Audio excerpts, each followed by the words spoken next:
There's a red flag over my head that I don't even see. So this is when it starts. Where it starts. This is when your name came up on their desk. I get grabbed by an assistant policy person from my own Republican minority leader's office, and she tells me, if you try to block this bill, you will never get another piece of legislation passed the entire time you're here on Beacon Hill. A Republican. Republican tells me that. To my shame, that was the one and only time I did not block a bill that I should have blocked based on principle. I also want to try to throw in some how-tos on how to run for office because I read 2 books on how to do it. If you call your Mass GOP and say, how am I going to do this? They'll say, I don't know, just try to win your race. And what can you give me to help? Nothing, kid. You're on your own. That's kind of always how it's been with the Mass GOP. Then Maura Healey, back in the 2020 riots, she said, yes, America's burning, but that's how forests grow. This immigration crisis, there was a young woman that was raped in a Rockland hotel. She said, things happen. You got to be kidding me. This is the meat of the episode. Oh, here we go. This is what we want people to know from this.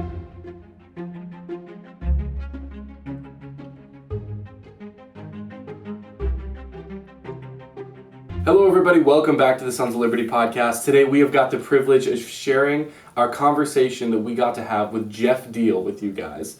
This man, he was a former state rep in Massachusetts. He ran against Elizabeth Warren for the U.S. Senate, and then he ran against Maura Healey for Massachusetts governor, and now he is coming on the podcast to help expose the fake establishment Republican Party that does not represent your MAGA conservative values here in New England. Let's get into the podcast.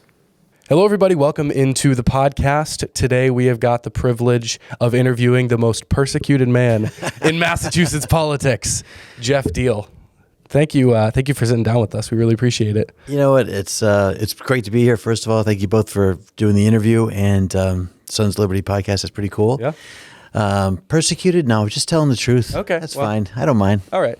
It is a strong word. I thought it would just grip people. It is good. Bring them in. It is good. Life, liberty, and the pursuit of happiness, or else. That's what I'm all about. Well, Sons of Liberty. Most people think we're like right-wing radical when they hear a name like Sons of Liberty or whatever. So it goes right along with our branding. So basically, we want to intro. I mean, we just introed you. Kind of gave people a brief history of who you are. But you want to do the same thing. Yeah, I mean, it kind of helped. When I was running for U.S. Senate, running for governor, not a lot of people knew who I was. I actually married into Massachusetts. My wife is from the town of Whitman, not far from where we're recording here. And Whitman's the home of the Toll House cookie. For anybody who's watching from out of Massachusetts, you're welcome. One of the most popular cookies. Nestle, of course, picked it up. In fact, the only thing left of the original Toll House is this sign that didn't burn down back in 1984, I believe, on a New Year's party. So the sign's still there. It started to fall into disrepair. And I actually was working for a sign company back in the 2000s, like 2014 or 2007 is when I helped get their sign restored. So anyway, that's Whitman. That's that history. But my wife grew up there, and so we moved to her hometown. We have 2 daughters. One is finishing her senior year in college, one is finishing her senior year in high school. So looking forward to, being an empty nester. That's tough being a parent, but it's been great. In Massachusetts, I was working for a small sign company in Brockton, Massachusetts, and then I ended up working for a bigger one in New Bedford. My wife and I also opened up a performing arts school in the town of Hanson. My wife is a Broadway dancer, so we met on a blind date in New York City, and then we went to LA for a few years to see if she could do TV and film. And then when we gave our time limit kind of ran out, we came to Massachusetts where she opened a performing arts school. So she does have Boss Academy over in Hanson, and she runs that now. It's going on 20 plus years. So it's been successful. Wow. It's a great place for kids to learn dance, acting, and voice. But that's it for the commercial. That's just kind of what we do together, and then I've worked for a sign company, like I said, big projects like banks when they take each other over or expand themselves. We do a lot of projects doing sign conversions, things like that. I've done repaired the Citgo sign up in, not me physically, but my company. I got the contract to change the Citgo sign from neon tubing to LED lights back in the day, back in 2009, I believe. Outside of Fenway, at Fenway Park. At Fenway Park, That's exactly. So cool. Yeah, so worked on landmark signs, worked on commercial signs, things like that. That's how do you get into a business like that? It's such a niche, like a specific. Yeah, we just knew somebody that worked there. I was in graphic design. I kind of got looking for temporary work, did graphic work. They said, "Do you want to do sales?" I said, "Sure," and ended up kind of of growing things. Reebok was a big customer of mine for a while. So you were like an artsy guy? Do you draw and stuff like that? Yeah, I suppose. I mean, I was an arts and science guy at Lehigh. I took painting and sculpting and stuff like that. I actually write the shows that my wife, the studio, does every year. I write the shows themselves. I help produce the shows. So yeah, I suppose there's a bent to it. But at the end of the day, I'm a business mostly. So you got to make the money, and so. I'm working for the sign company. My wife has the business. We have 2 daughters at the time. They were younger. And I joined, one other thing, I'm an Eagle Scout. So as an Eagle Scout, I think one of the things you learn is do a good turn daily. The whole idea of trying to leave the campground better than you found it. The whole philosophy basically is, give back to what you've been given, right? And so as an Eagle Scout, especially when you reach that top level, you really want to try to get involved and help the community that you're living in some way. So I ended up volunteering to be on the finance committee in the town of Whitman where I live. And that was really where I started to understand what was going on with state government, because you've got your town budget, you've got your police, your fire, your highways, and roads division like DPW. You've got education, schools, just a bunch of things. There's a cultural council, things like that. I became the liaison to the Whitman-Hanson Regional High School. And that's where I started to notice that in the 2007-8 range, back when there was an economic meltdown with a financial crisis, the state started to have problems meeting the commitments they had to our communities for especially education funding. And we had a state representative that was not voting to divert money to help the schools like he should. There was a lot of wasteful spending still going on then.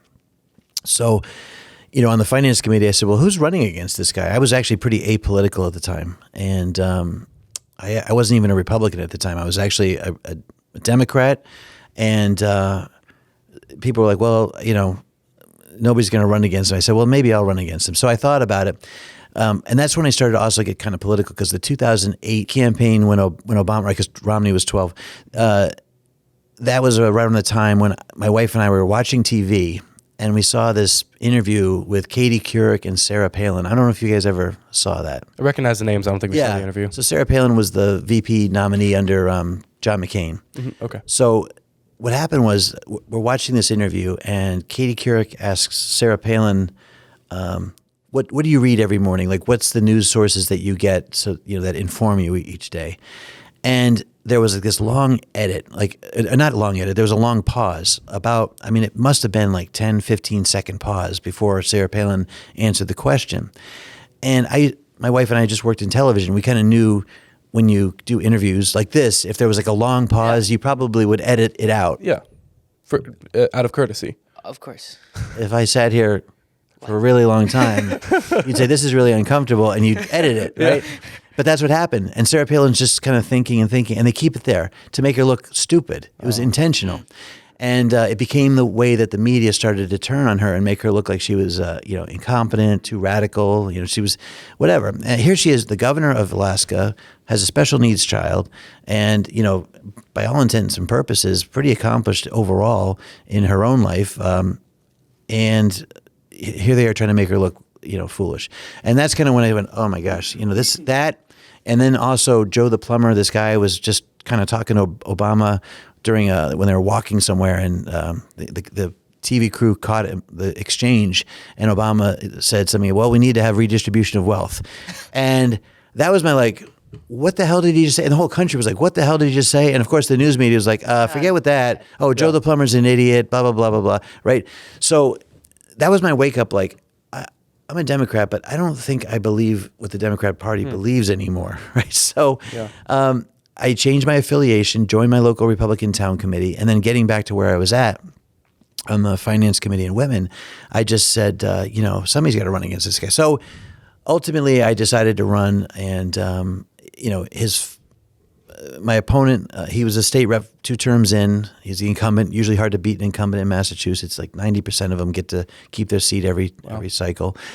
His father was a state rep and state senator for the same seat before him.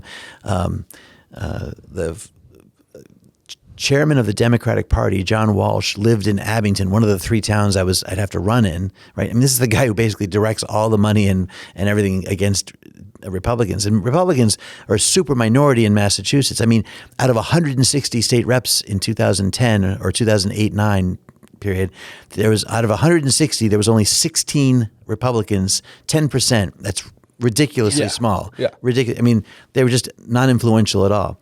And so I ended up, making the run. I got assessor's maps. By the way, some of this is a how-to for anybody watching. I also want to try to throw in some how-tos on how to run for office because I read 2 books on how to do it. And, if you call your Mass GOP and say, how am I going to do this? They'll say, I don't know, just try to win your race. And what can you give me to help? Nothing, kid. You're on your own. That's kind of always how it's been with the Mass GOP. So I read the 2 books, and it basically tells you to, from election day, work your way backwards. You need to have your papers in by certain days. You need to have certain things done, all that stuff. So you figure out the milestones you have to hit throughout the campaign, and you hit them. And one of the things I knew is being an unknown. I had moved to Massachusetts, in my 30s, or I think I was 40 when I ran for office. So I was almost 40. Nobody really knew me that well. I mean, I was on the finance committee. I had 2 daughters, but my wife was the one that everybody knew. She grew up in Whitman. She was the Broadway person, all that stuff. And her last name is different than mine. She goes by Kathy Jo Boss. I'm Geoff Diehl. So I had to explain to people, who the hell was Geoff Diehl? So I got the assessor's maps from all 3 towns that I'd represent. And I laminated them. They have all the streets on them. I laminated them, and I got the dry erase pens. And every day after work, I'd just hit a different street, a different street, a different street, and just mark off the street. So that by the time the election happened, all 3 maps were colored in. The other thing, too, is you have to look strategically. I live in Whitman. My opponent was from East Bridgewater, and the 3rd town was Abington. I knew that Abington would be the battleground. So I started in Abington and made sure that most of my visibility in events were in Abington. Whitman, I knew I would carry. I did. I knew that my opponent would likely carry East Bridgewater, where he grew up and lived. He did. But Abington was the wild card. And that was where, the Democratic Party chair lived. So I still had my work cut out for me. But did you go to his house? That might be one of the houses I didn't knock. Yeah. Well, is there a way to see who's Democrat, who's Republican? You can. Yeah, there's actually, they call them walk lists. But what it really is basically you can get them from a lot of different groups. The Mass GOP, at least the National Party, provided the data, and the Mass GOP gives you access to that database. So you're able to pull the list of who vote Republican, who vote Democrat. It actually is even more refined than that. And what you can find out is who's like a soft R or a soft D, or hard R or hard D. Like and who's a casual voter, like who's ranking 1 to 4 or 0 to 4, I think it is, or something like that. Who votes not at all and who votes some, right? So you can have a Republican house, but they never vote. You might be wasting your time going to that house. Maybe they'll put your lawn sign up. That might be a nice thing. But what you really want to get to is the frequent voters first, and then of course our the affiliated Republicans. But you also want to be sure you go to the Democrats that you think might also vote. They're light voters, or they. There's a way to actually look at all these trends and see like which houses you may want to go, especially during different cycles. I mean, with Donald Trump in office right now, Massachusetts, even certain Republicans may never vote for him, right? So you may, if you're running right now, which I'm not for anything, you may want to avoid, if you're a big Trump supporter, you may want to avoid a Republican house that's a light voter that doesn't like Trump. You find out through the data that they don't like Trump, because if you bring them to the polls, they may vote against you because they didn't like the fact that you support Trump. So it's like a constant 3D chess game of, your electorate base, what your opponent's doing, the issues that are going on in the country and in your local state, and local communities.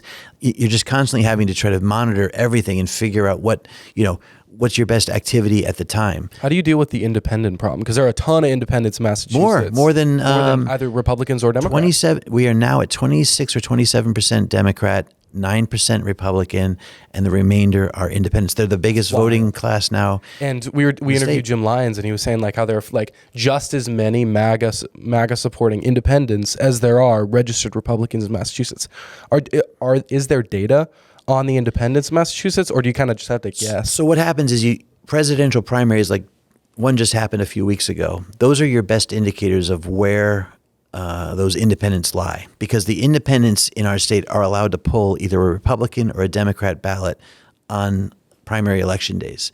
What those primary election days are supposed to be is when people from the Republican Party vote for all the candidates for president, that they want whoever they want in that, and then Democrats vote for who they want. Now, by the time Super Tuesday came around, it was pretty much Trump versus Nikki Haley, and she was pretty much almost done. And sure enough, in Massachusetts, she was gone. So you may find that, a lot of independents came out for Trump just to affirm his vote, but you also may find that there were some Haley voters that wanted to protect her and see if she might, somehow pull out Massachusetts. So you have to parse that data as well. But what you do know is that it basically gives you a look at how many of those independents pulled right for Republican or Democrat. And that lets you know, again, you may have a person that voted Democrat their whole life but is really disappointed in Biden right now. They may have actually pulled a Republican ballot as an independent and voted for Trump or Haley. So those are also trends to see is your party actually, or is the messaging, or is the current national mood, something that's affecting your state and the way voting patterns are happening. And those can help in districts like mine, which has gone Democrat, it's gone Republican. When I was just running for state rep, those trends actually will help you figure out kind of what the messaging needs to be to win. Now, all of that is very cynical because, quite honestly, it should be just from the heart. It's what you believe, Right. Yeah. right? Those your core values should determine what you're. But it is important to make sure that you're not insulting people. Like, we're never going to agree 100% of the time on all of the issues. If we did, there's something wrong with us, right? I mean, we're supposed to all have independent minds. Yeah. So when I walk up to a door and I say that, I think we should show ID to vote, somebody might be like, "Oh, I think it's fine if I don't want to vote," and it's fine to have that difference, but I don't want to necessarily, if it's something that really angers them, I don't necessarily want to bring it up if I know it's just that we're going to be misaligned on that. So again, when you know that there's certain trends in voting patterns on issues, you also want to kind of follow those. I always thought it was the funniest thing when I was knocking on doors. You could almost tell who was like a Republican voter. I mean, without using the list, you could almost tell Republican voters versus Democrat voters, older voters versus younger family voters, right? So young family voters, you'd see like toys out in the yard, right? Like little kids' toys and things like that. And as soon as you knocked on the door, you say, education funding is getting cut for our towns. It's kind of something I really want to work on. It's probably my biggest issue. And it was at the time. Yeah. But that's like the home run. It didn't matter if they were Republican or Democrat. Yeah. You were talking an issue that was really important to that household. Mm-hmm. When you went to a door and you saw that it was kind of, the car looked like it was maybe 20 years old but hadn't been driven that much, you probably knew you might have an elderly person in there. So when you knocked on the door, they'd invite you in for a nice cup of lemonade or something like that. And you'd say, no, thank you, because you need to make time when you're knocking on doors. Yep. But when you did talk to those people, their issues might be more about Medicare getting cut or things like that. And even though that's a federal issue, when you're running for state office, you can say, look, one thing I want to do is make sure that we keep taxes low in our town, so that if there are Medicaid cuts, or if you're not getting the increase, the cost of living COLA increases that you need, at least your town's not going to be wasting money as well. And I want to make sure that our state's providing our towns the funds they need to keep operating things without raising your taxes. So there's always a lot of different ways to make sure that you get to what the person's interest is. And the best way, and this is very cliche once you get into office, because you'll hear this in speeches all the time, is God gave us one mouth and two ears, and we should use it in that proportion. Right. And the point is, just listen. The voters will tell you what's important to them if you just give them a few seconds to talk. And I also noticed now that I've been kind of going at about a mile a minute for a while. So it's good. We just got a how to run for office clip. So perfect. It's a little mini thing on how to run. But yeah, all of this started with what's my background and how I got in. So I got in as a long shot race in a cycle where Obama came in 2008. Obamacare really angered a lot of people. It was a 2,500 page document that most of them admitted they hadn't even read. Nancy Pelosi said we have to pass it in order to know what's in it. Like, that really angered a lot of people, like, really. And there was this thing, the Tea Party kind of grew out of it. All these people that had never really been involved in politics kind of came out of the woodwork and started holding signs and going to rallies, and the media made fun of them and tried to make it seem like they were radical. These older people that are just trying to say that this is not right.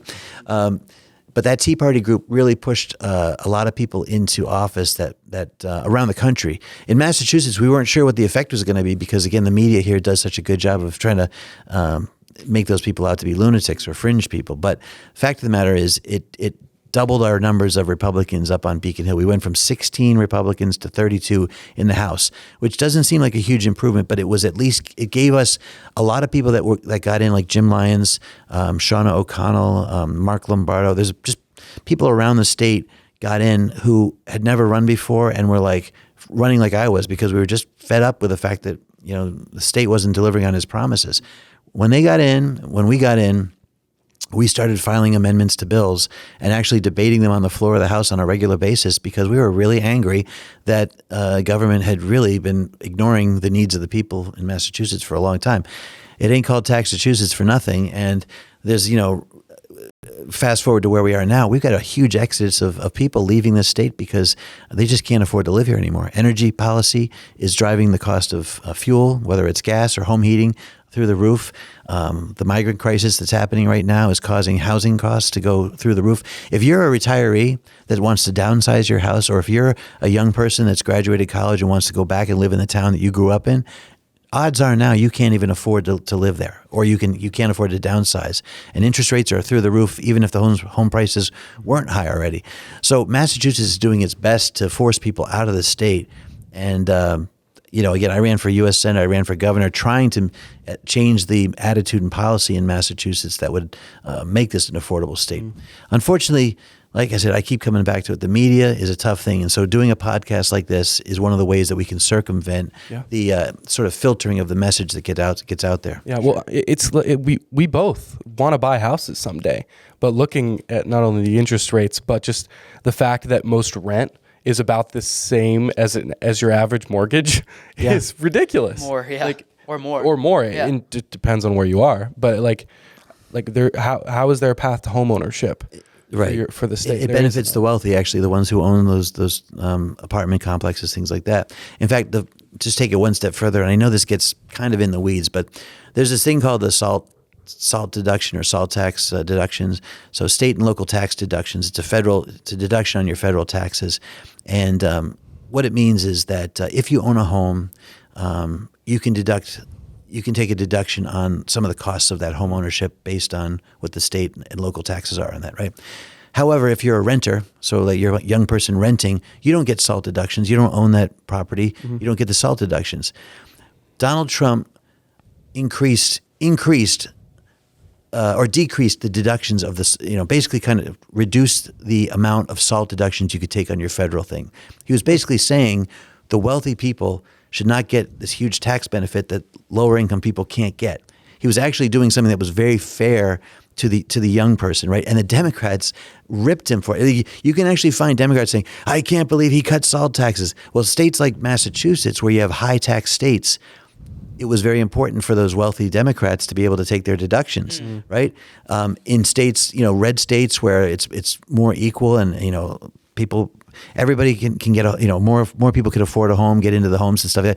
A SALT deduction is spread out more evenly. But in states like ours, it's really a huge difference maker when you own a very expensive home in Wellesley. That deduction can be tens of thousands of dollars. And they were just furious. Trump's taking away my deductions. He's actually trying to make it more equal as far as home ownership, whatever.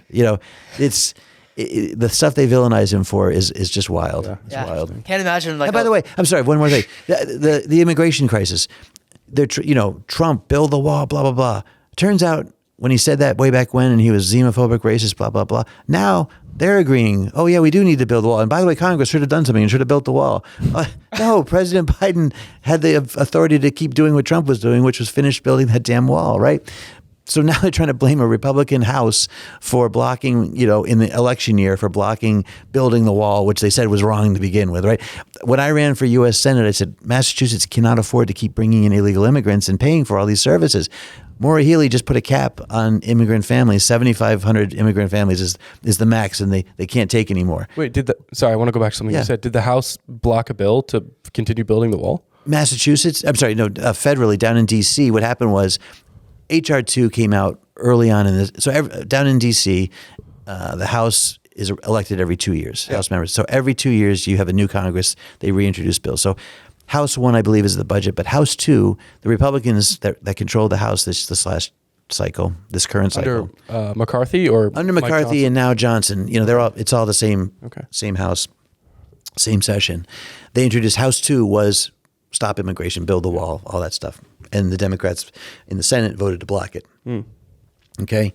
Now the Democrat Senate comes out with a version of a thing, and the House won't pass it because it's full of spending for the Ukraine. It's full of just anything but true reforms to make sure that we stop. So were they masking it as we're actually here to build the wall? Exactly. Okay. It's like All right.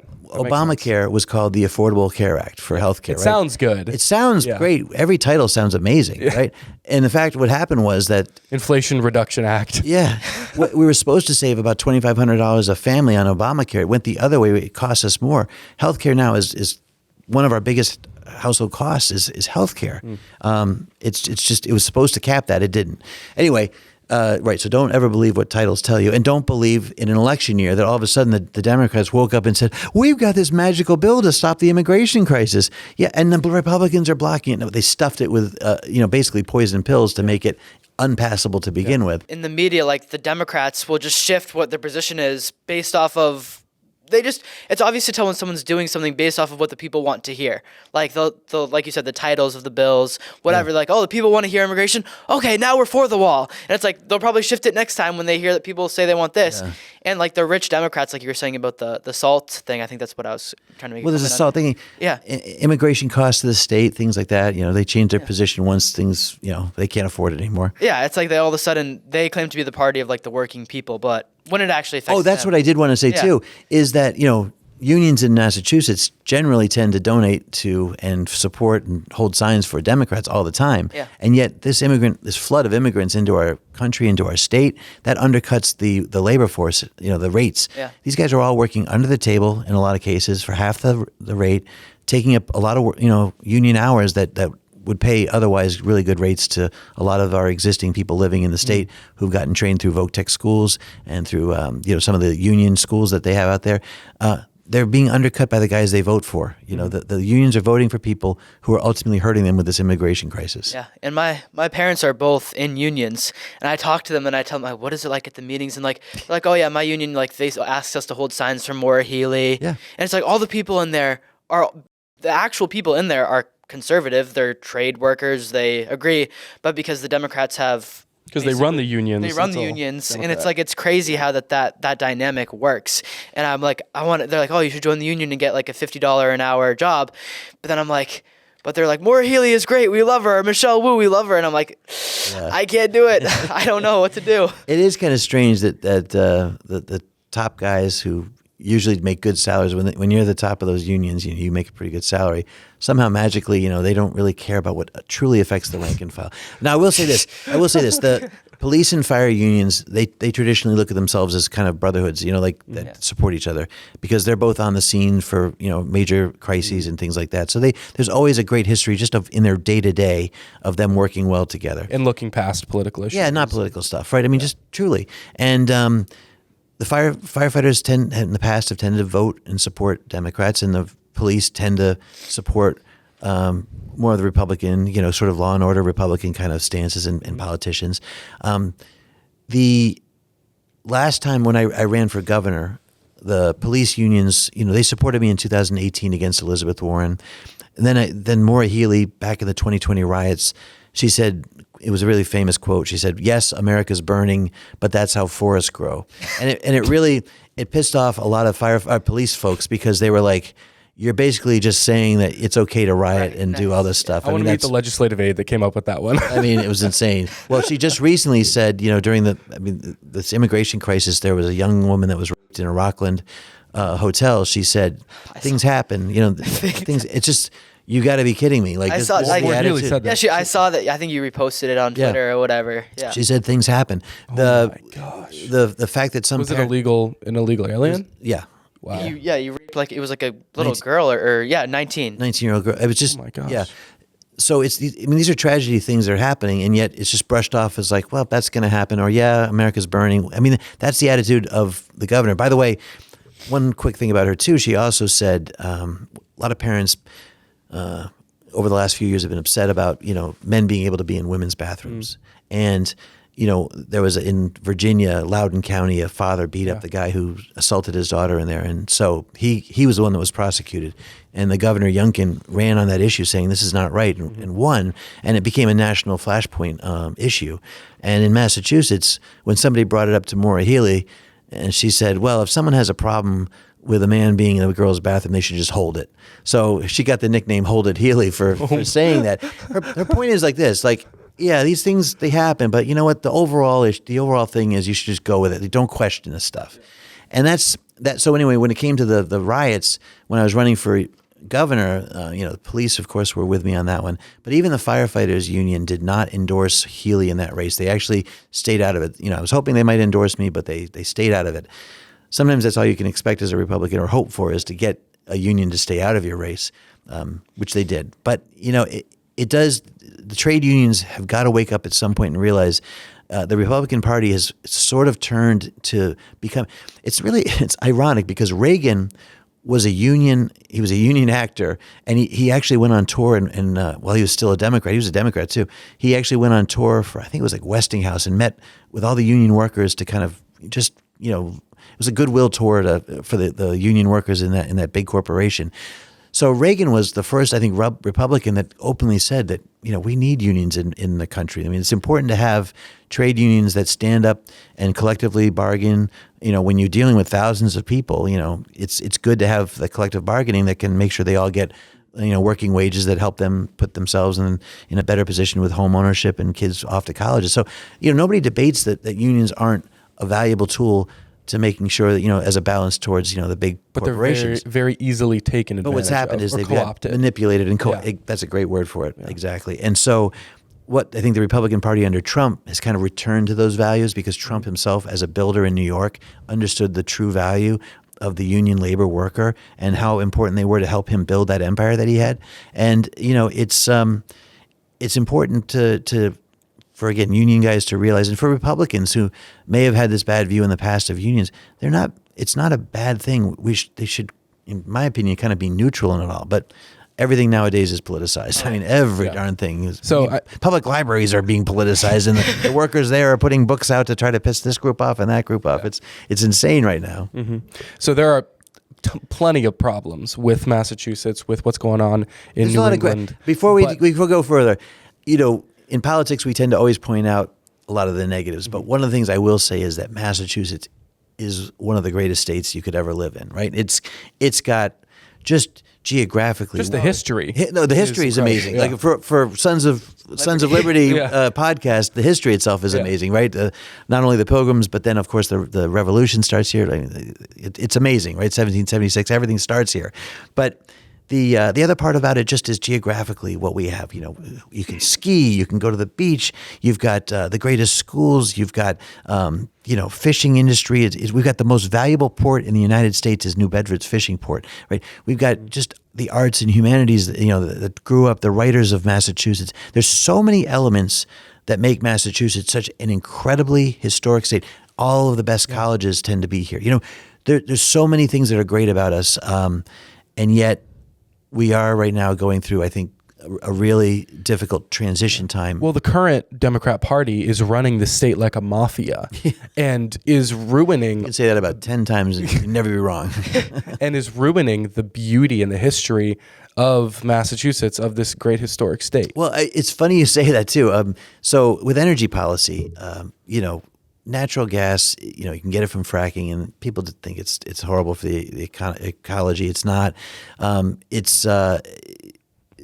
we're also importing liquid natural gas from Russia right now, because we're basically shutting off our own energy sources here in Massachusetts. And the solution is to do two things: put wind farms out in the ocean, and to clear cut forests to put solar arrays on mountains to get more energy, right? Yeah. This is literally what's happening. They are hurting the ecology and industry, and some of the fishing industry and the preserving of natural trees and everything, which helps with CO2, right? I mean, they're doing everything against that to create energy sources that will only at maximum produce about 15% of our state's energy needs in any 1 year. So not only are they ticking off the rich person on Nantucket who now sees a wind farm in the distance on the river on a beach, but also the tradespeople who are trying to fish out there and it's affecting that's the real job. The fish population, because who knows what's going into the water with all these different things. So that's the real thing right now. When they're putting these footings in for these wind farms or these wind turbines, they're doing seismic drilling and all that stuff. And what's happening is the whales. There's been a lot of whale groundings lately, not just in Massachusetts, but in New Jersey along the coast where they're also doing some of this, these sightings of wind turbines. And what's happening is the whales, the noise is throwing off their radar or whatever it is, and they're grounding and they're dying, and they're trying to blame. I don't know what they're trying to blame for this sort of thing, but Climate change. Yeah, climate change. Something. It was too warm over here, so they took a right. It's that's not how things work, and so they're not taking responsibility for the actual issues they're causing. The biggest thing that we should be doing is going to nuclear power. We've just turned off Pilgrim Nuclear Power Plant, which was almost 30% of our state's energy about 2 years ago. That was down in Plymouth. And it was an old nuclear facility built in the 70s. However, the new nuclear facilities they're building now are 100 times better. John Kerry, of all people, I hate to think I'm quoting John Kerry right now, Mr. Climate Czar who flies in his private jet everywhere. But John Kerry said fourth generation nuclear is probably the cleanest, most energy efficient production that we could get. And right now Massachusetts is buying nuclear power from Seabrook, this nuclear power plant up in New Hampshire. I mean, that's our safety net for getting energy that we need in this state. And so we're trying to do the quote woke and environmentally friendly thing, but yet we're still on the back end. Yeah, just do that quietly and don't tell anybody. And buy it from New Hampshire. And literally buying liquid natural gas from Russian tankers that pull up to the port in Everett and dump it off. So our representatives vote to send money to Ukraine, but yet the state is buying from Russia. Let's get beyond Massachusetts for one quick second and just also talk about the fact that when Joe Biden shut down the XL pipeline and that really basically tried to freeze a lot of U.S. production of crude oil, what he basically was doing was giving Russia the giant.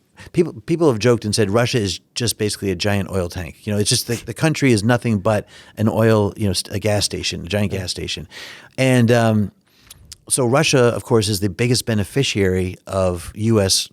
shutting down production because their exports go Everyone's more. buying from Russia. And by the way, Germany stopped, producing coal and they shut down their nukes, so they're buying all of that now, all their energy from Russia. So Europe's caught with their pants down because of the EU energy policies that the woke generation now thinks is so important. But anyway, so where does that Russian money go? Well, it goes to fund the military force that invades the Ukraine and is continuing the Ukraine war. And so what do? Now we sell our military gear to Ukraine and everything to fight that war. So do you think any of this stuff is ever interrelated? I hate to be conspiracy theorist, but we shut down oil, allow this. Yeah, it's almost like they want the Ukraine war to keep going. It's almost like it's a like business. that. Lines the pockets. It's almost like the Democrats learned from. And by the way, back when I was a Democrat, I used to hate this. That Cheney, the war in, blood for oil over in the Saudi. I mean, people forget that Kuwait was angle drilling into Iraq. Now, I'm not saying that Saddam Hussein was a good guy, but what they did was, they were angle drilling into the Iraqi, oil fields. And then that was oil was getting shipped to the United States. So Iraq at the time said no, and they invaded Kuwait. And so then we sent troops to say no, and blah blah blah.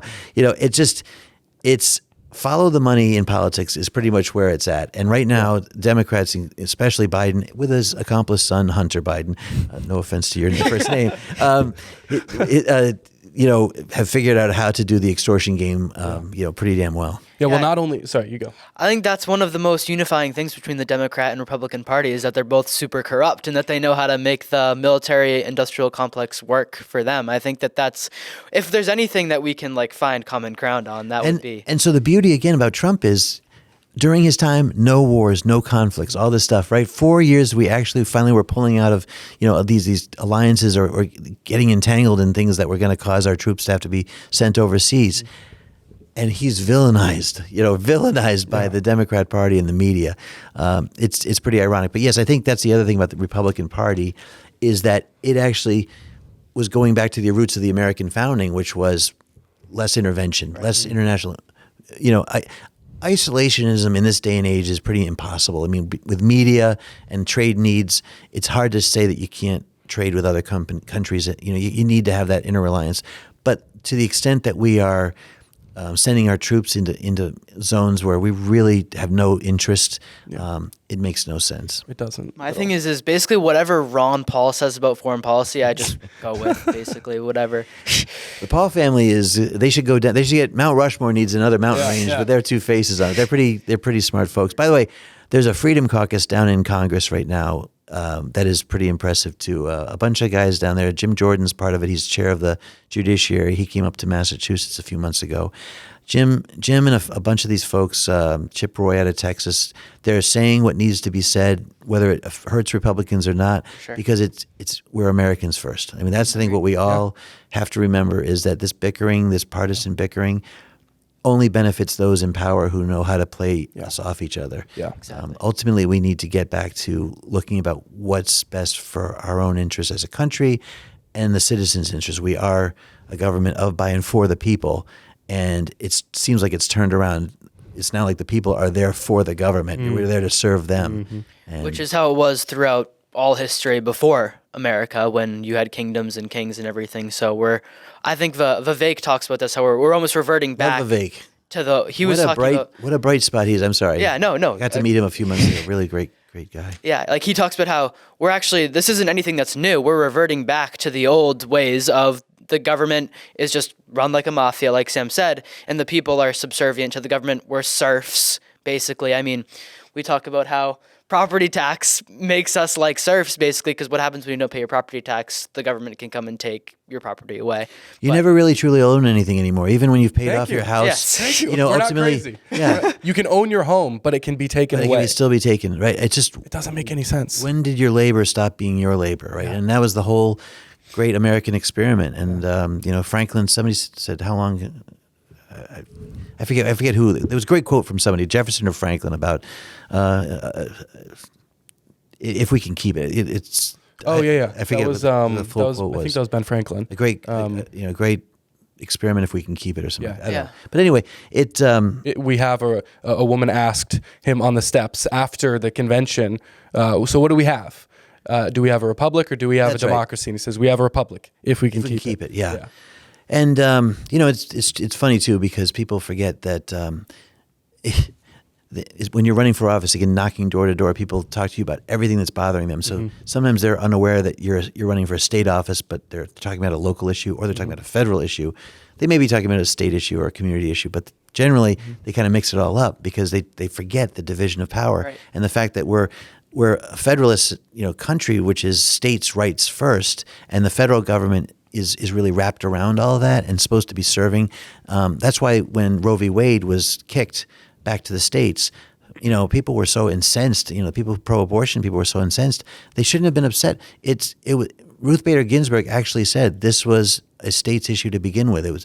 The federal government's supposed to be limited in its powers and jurisdictions, protect the people. So they've got the military power, but the problem is military power has gotten abused. Everything they basically create military crises all the time in order to justify lifting, basically giving the president unprecedented power. Well, I mean, that's been through a lot of the three-letter agencies, starting back in the CIA, Cuban FBI. Cuban Missile Crisis, CIA Operation Northwoods. More and more power. Unelected state agencies are getting more and more power through executive power, which is completely unconstitutional. It's a fourth branch of government. It's a denial of the constitutional way of government. And there are so many problems that we could just keep going on and on with the Democratic Party, but the Republican not Party only is the Democratic Party, it is also the Republican Party, and we're going back specifically to Massachusetts. So this is the meat of the episode. This is what we really here we want. go. This is what we want people wind to up know now. from this. Okay, so you ran for the Senate, you ran for the governorship. And you were a real conservative, and you had the Republican Party refusing to support you. What was going on with that? You had people like Howie Carr totally just slandering your character. So expose it. Like, what's going on? We don't want to attack anyone's character, but people need to know the truth. Yeah. What's going on? So this is kind of where we need to put the needle back at the beginning of the record, where I was talking about my background and I told you I got to the part where I got in. I was elected in a long shot race. This is the part where I'll explain the history of where we're at now as a party and what it stands for and why a guy like me can't exist in their minds. And that is, I win this long shot race. The minority leader of the House, kind of recognizes me for winning that long shot race. That an important victory, I guess, in some people's minds. And so he put me on the Ways and Means Committee. So now the Ways and Means, as a freshman, as a first term state representative. And the Ways and Means Committee is where the entire budget's determined. And so you get a chance on the Ways and Means Committee to go. They have hearings all across the state, and you meet with every state agency. You meet with education, arts, and the cultural council, transportation divisions. I mean, you meet with everything. And so my experience on that finance committee back when I was just in Whitman on the finance committee, add a lot of zeros to the end of the budget for those things, and you start to look at what the state does. It's very much what the towns do, only on a much larger scale, and they have additional things that they do. We have a federal and state joint agency on immigration, for example, and one of the questions I asked way back when was, how many people do we have in the state illegally or undocumented at the time? About 300,000 is what they told me back in like 11 or 12. And I said, well, what's your budget? With your budget, how many people can you process every year? Oh, we can process about 1,500 people a year. And I was like, what? 1,500 people a year is what the federal and state agency of Massachusetts can process. Wait, we have this huge I'm going to skip the bigger story for a second just to go back to immigration because this just blows my mind. We've created an artificial backlog in every state so that people are kept undocumented and illegal and working under the table for a reason. And it's a reason that again, unholy alliance between, let's call it Democrats and Republicans, but let's call it something else too. The people who live in urban centers, the politicians that benefit from the vote of all those people. The swamp. Yeah, but the politicians that benefit directly from all those people working and depending on state services, aid for housing, aid for food, all that stuff. Those people, they vote Democrat because the Democrats tell them to vote that way, but they have to vote that way because they're not making enough money and they need those services. And at the same time, let's call them Republican supporters, right? These big industries and stuff, the hospitality industries, hotels, restaurants, they all benefit from people working under the table, twice the hours, half the rate.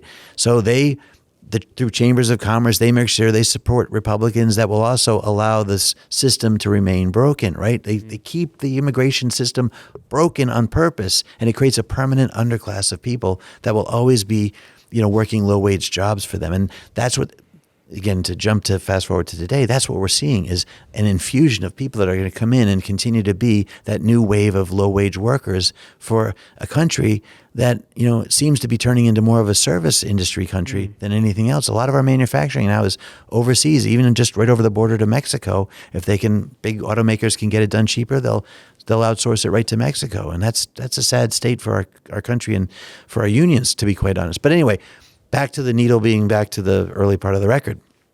I get in, I get on the Ways and Means Committee, tremendous honor, great opportunity for me to really learn a lot.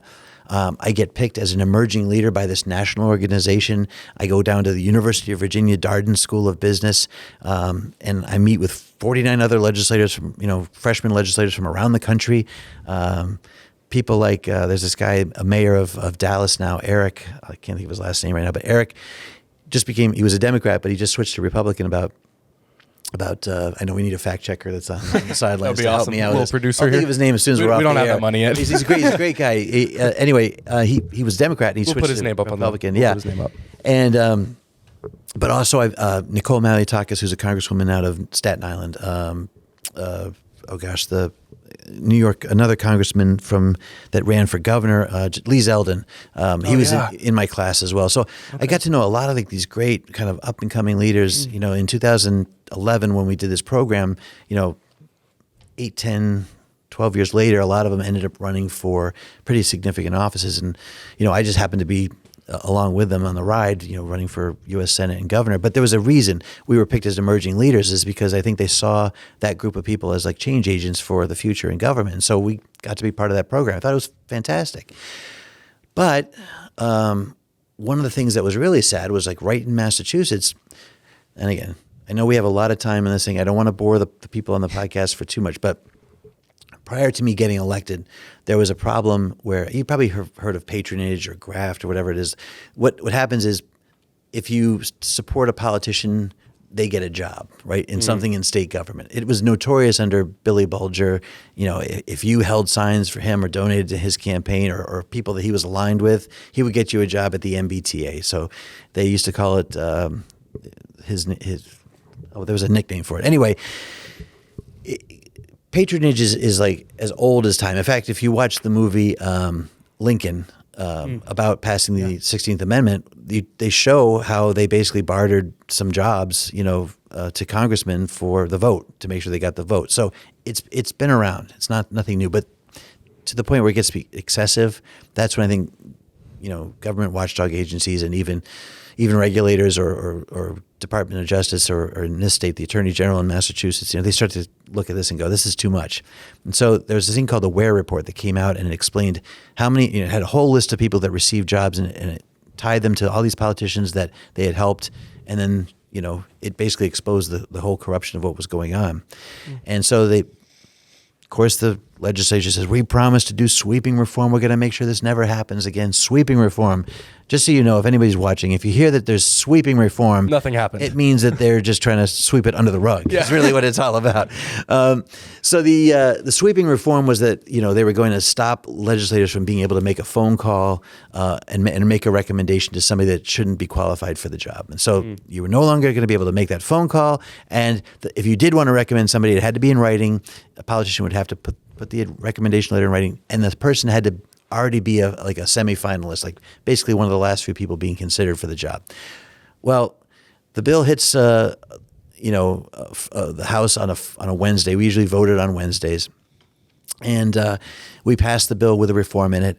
And then the minority leader says to all of us Republicans, this is going to pass through. It's going to go to the Senate. They have a chance to modify the bill. If there's any major changes or anything that's going to concerning, I'll let you know. Otherwise, the Senate version comes back to the House and it gets voted on one more time, and then it's passed or sent on to the governor. So we're promised that on Thursday, if there's no problems, we'll just let it go through informal session. Informal session means that we don't get called in. Like, we don't bring in all 160 legislators from around the state, that we just agree that if nothing changed from Wednesday, they'll let it go. Okay. So I go to the State House on Thursday. I'm up there for business anyway. And I see the email come in with the final version from the Senate. And I see that they've taken out the accountability. No phone call thing, nothing in writing.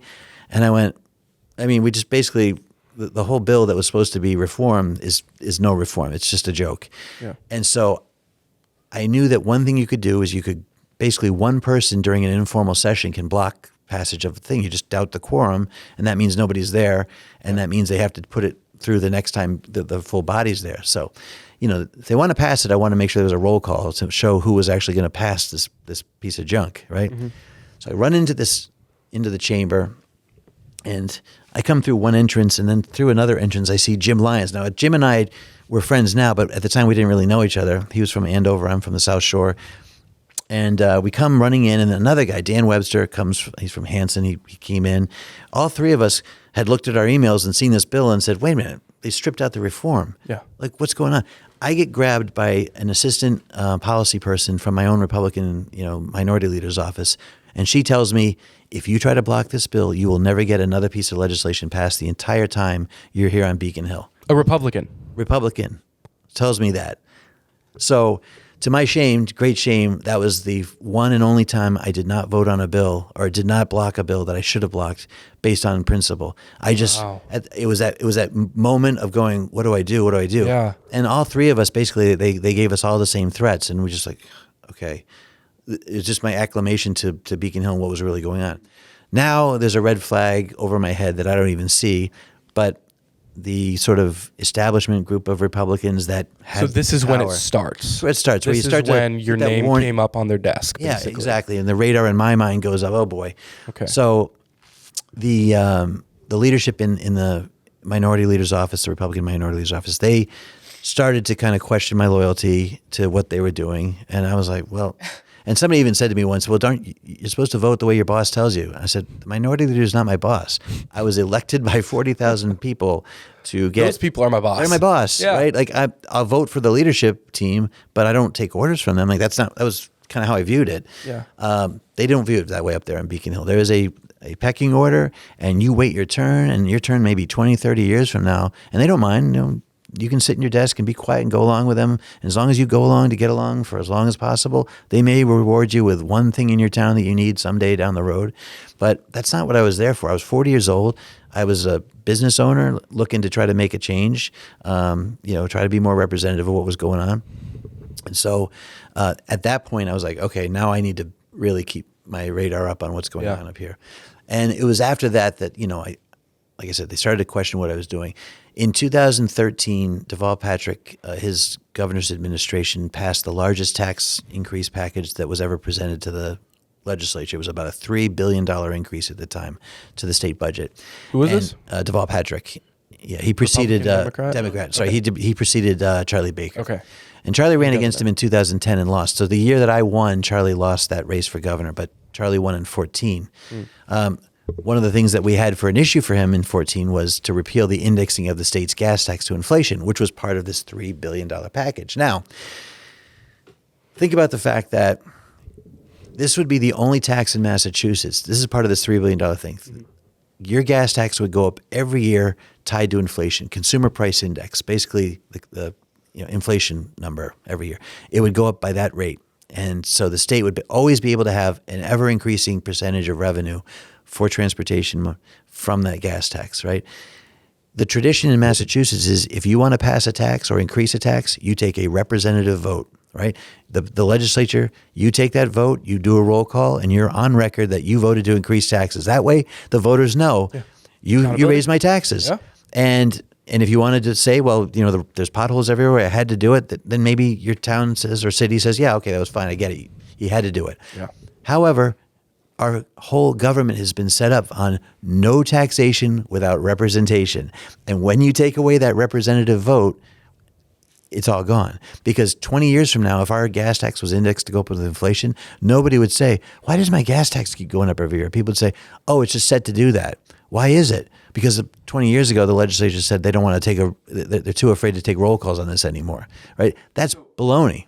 Oh, okay, break this down a little bit more. So basically, the Massachusetts House doesn't, the voter can't see if their representative voted yay or nay on any one bill. Well, that's actually a whole other story about how they mask votes. Okay. But what this would have done was basically said that the gas tax, one of the important taxes in our state. We're taxed in a lot of different ways. Like there's no getting around that. Chris Lozon was telling me they're thinking about doing a mileage tax. Yeah. I've heard that. They're thinking about allowing a local option to create a tax. So when you sell your house, there's an additional local tax. Like your community gets to tax profits on that house. Like that's a new thing that they're getting ready to propose as well. Like they cannot.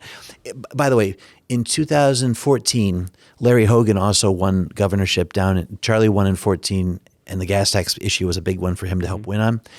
I'll tell you, quick aside, he was running against Martha Coakley. She was on a TV station, and they asked her, what's the gas tax in Massachusetts? She said, I don't know, 10 cents? It was 50 cents, 50 and a half cents or whatever it was. She didn't even know what it was because she's driven around by state police. So that helped Charlie. That was a big issue to show that his opponent was out of touch. Down in Maryland, Bill Hogan, Hogan, the Governor Hogan, whatever his first name was. Hulk Hogan? I don't know. Oh, yeah. No, he was running against somebody who had just proposed, I believe, a rain tax. Now, what the rain tax down in Maryland was going to be was they would measure the roof, the square footage of your roof, and the runoff of rain. They would basically determine that, you'd have to pay a certain tax based on the runoff of the rain. What? What? Because it would be environmentally unfriendly or some sort of thing like that. Honestly, it boggles the mind to even think about all the different ways that people, bureaucrats figure out they should try to tax you. And then it boggles the mind that there's politicians that think some of these are good ideas and try to actually propose them and get them passed. But anyway, Deval Patrick did it. He tried to do this indexing of our gas tax to go up automatically with inflation. And just so you know how foolish that is, gas is actually one of the indices that's used to determine what inflation is. So like cost of food, cost of gas, things like that. So when gas goes up in Massachusetts, the CPI that's related to it, the CPI goes up, which means the gas goes up because so it would be like stacking upon each other. It's an ever up movement type of measuring tool, right? So it builds upon itself. What is CPI? So consumer price index or inflation. Okay. So what they do is they measure several things like the cost of fuel, cost of education, just different things to basically understand why, how much things are going up every year. And one of the things they measure is the cost of fuel. Well, what they're saying is, okay, if the whole CPI index thing is going up, let's say 3% next year, so gas tax will go up 3%. But guess what? when you force that up, now the gas is part of that index. So now it pushes the next year's index up even higher. It's an ever inflating cycle. It's just to put it that So way. like they take the average of each state, the CPI, There's national CPIs, Okay. there's state CPIs. Okay. Yeah. But the tax would make the gas price higher. So in the next year, it would just stack Yeah. upon each other. So that was just one extra foolish thing. The other thing was that the cost of fuel affects disproportionately lower income families the most in Massachusetts. Usually, it's lower income families that have less fuel efficient cars. They certainly can't afford these $60,000 electric cars. So, they would be paying more for gas, which basically takes more out of their household budget. So when you have these regressive taxes like that, they affect low income families. That's the wrong way to go as well. Some of the Democrats actually admitted that was one of the biggest flaws with this tax, but unfortunately they passed the thing, and so we said no, we're going to repeal this. And so in 2014, I led the repeal effort. I was out there constantly going on TV stations, cable shows like this. I mean, doing everything I could to get out there and get the message. I debated Richard Davey, who was the Secretary of Transportation at the time. I debated sitting state senators and state reps on different TV shows. And, they really had a tough time making the argument against what I was trying to say about this whole thing. No taxation, rather representation. The formula itself is flawed, and it was hurting low-income people the most. And by the way, we also, this was the added cream on top of everything else, or the icing on the cake, was that in Massachusetts, at the time we were the second highest spending on road maintenance. I think it was like $675,000 a year, and yet we were ranked bottom 4 in road quality, right? New Hampshire spends 4 times less than we do on road maintenance, and which is where the gas tax money is supposed to go. They spend 4 times less, and yet they had some of the highest quality roads. We were already spending. So we're already waste. Yeah. It was like huge waste of, like, when the money was in, it was being wasted. Right. It was the thing that we were proving. We were one of the most out of line states for what we spend versus what we get for transportation, and that's the argument. They needed the money for transportation. The truth is, they needed the money to bail out the MBTA, which is a Boston-based entity, right? I mean, Boston or East Coast. If you're in Central Mass, like Worcester, or you're in Western Mass, like Springfield, what do you care about? The MBTA, it doesn't affect you at all. Like, just to be fair. And yet we were going to raise the gas tax so that this transportation money could be siphoned to the MBTA and help the Boston, transportation. People in like Worcester or whatever would be paying for something that never. And by the way, they live in more rural areas where they have to travel even further to get to all their stuff. So they would be spending more on gas. Totally disproportionate and unfair. So I'm sorry, I've gotten way into another saga that is like too enveloping. The Massachusetts Republican Party, was there backlash from them while you were not the party? Actually, it was a great issue. And again, Charlie the gas Baker, it was an issue that he agreed with us on and actually supported. Well, that's good. The ballot question outperformed Charlie Baker's governor's race by about 40,000 votes. So we knew that we helped drag enough people out to vote, that would vote conservatively and ultimately help deliver him more than he got of his own votes. So we like to say that we think the ballot question was the game changer for him. Who knows? At the end of the day, he was in. The gas tax thing was defeated. It was the first time Massachusetts had repealed a tax in like a long, long time. I got this national thing called a Polly Award in New Orleans. I got to go down there and get this thing. I didn't even know they existed, a political award. And it was. Now I'm 2014. I'm like this guy that just got in 10 with a long shot race. Now I lead this ballot question thing, and my reward was to be kicked off the Ways and Means Committee by my own minority leader, because you're not supposed to undo what is done in the legislature. There's an unwritten rule that they passed it. A sitting legislator is not supposed to really take the lead on things like this. You're supposed to let the body have decided, and then you stay neutral on it, which is baloney, because Democrats do a ton of this stuff all the time. You'll see Jamie Eldridge or all these people go out there and say, this was unfair and blah, blah, blah, blah, blah. But Republicans, we're a super minority. We get whipped like a rented mule all the time, and that's just the way it is. So I'm kicked off of Ways and Means. This is a fun little part too. I get put on transportation as the, because I'd done the gas tax, they said, all right, I got to put them on transportation. I mean, whatever. And now in 2000.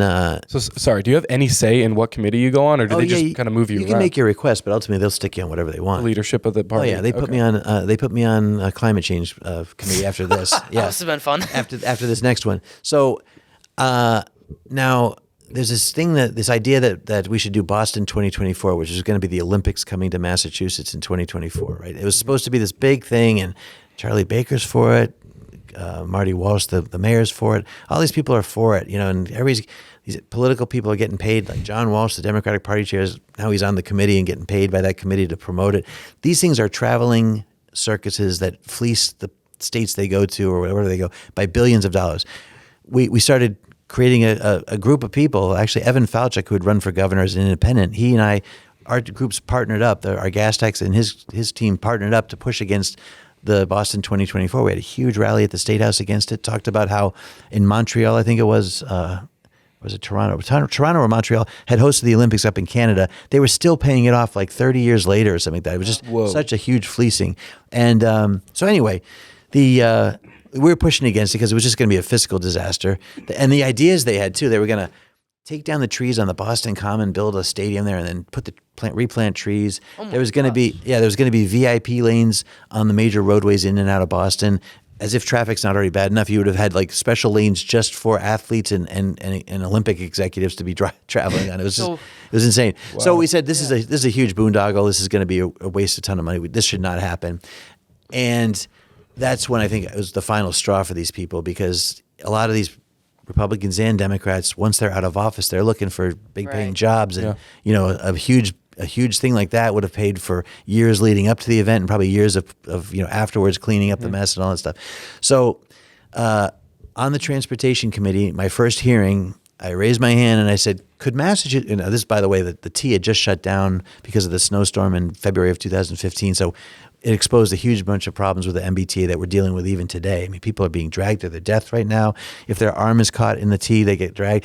People had to jump out of a flaming car like a year or so ago into the river. I mean, the T has got major issues. And I raised my hand at the time and said, can the T even handle what's going to be the traffic, the human traffic that comes in for Boston 2024? That was it. I was kicked off the committee the next day. I was out. And climate change, here I am. Like, that's the committee I was on, but they don't want to hear it. The Republican Party is a climate change committee, or do you guys? No. It's a joint committee, but the minority leader gets to appoint the members to where they go. So, yeah, that was the relationship I had at that point with my own minority leader.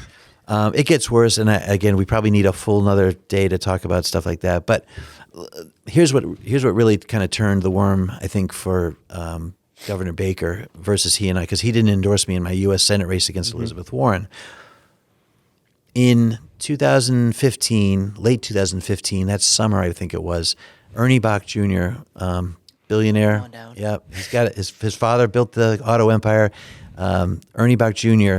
has this big mansion in Norwood and right near the Auto Mile, and he hosted Donald Trump to come and speak at his he has an annual big party behind his house every year. I've never gone to it, but that year I got to go to it.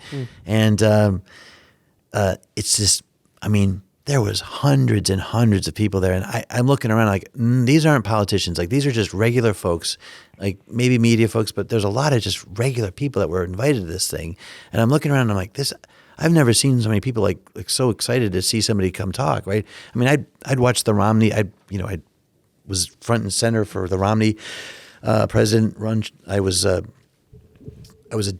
alternate delegate to the convention. I went down to Tampa for his convention. I mean, I got to see it. The excitement there was like nothing compared to this event that I was at for Trump. It was just through the roof. And this is before he even spoke.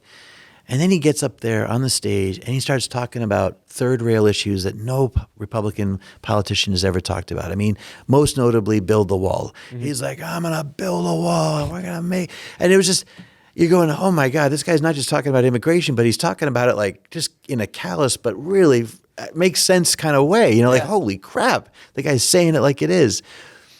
And there was what became his kind of traditional stump speech that he was talking about throughout that whole 15-16 election cycle, which ultimately he won, was just like, wow, I've never heard anybody say it like it is like this. He just doesn't care. He's wealthy enough, he just doesn't care, but he's telling the truth about problems within the own Republican Party and Democrats. And I said, this is the guy, I gotta support this guy. I really had never been that out in front for a presidential campaign until that one. And I said, I'm endorsing him. And I was the only Republican legislator to endorse Donald Trump in 2016. In Massachusetts. Only one. The only one. Jim Lyons, my friend, he endorsed Ted Cruz. Now, I like Ted Cruz, and I thought Ted Cruz, constitutionalist, great guy, but just didn't have that it factor, right? Like, it just... Trump had that it factor. Trump had that it factor. And Trump was a businessman who was years later getting into this to try to save a country that he felt gave him everything. Yeah. And that's how I felt when I ran in 40. So I said, I really feel like I'm aligned with this guy. So I endorse him. And 1 week later, the Billy Bush tape comes out where Trump says, they say the old thing from NBC where he says, grab women by the pee, right? And I'm like, oh my God. Oh my God. Here we go. What the hell did I sign up for, right? But was this before or after you became the chair of his... co-chair, yeah. Co-chair. It was right around the time I became the co-chair of his campaign. Campaign. Yeah, Thank you. Exactly. Okay. And so I'm like, of course, the press calls me like it's a Saturday morning when the tapes leak out, and I'm making pancakes for my daughters, and I get a phone call, and it's all I heard for the next week was that. I mean, it was like crazy, right? And obviously, he rose above that and was able to continue to push his message about what he ultimately delivered him to the presidency. And so now Charlie Baker, of course, is a huge never Trump, hates Trump, talked every chance he would talk down about Trump, right?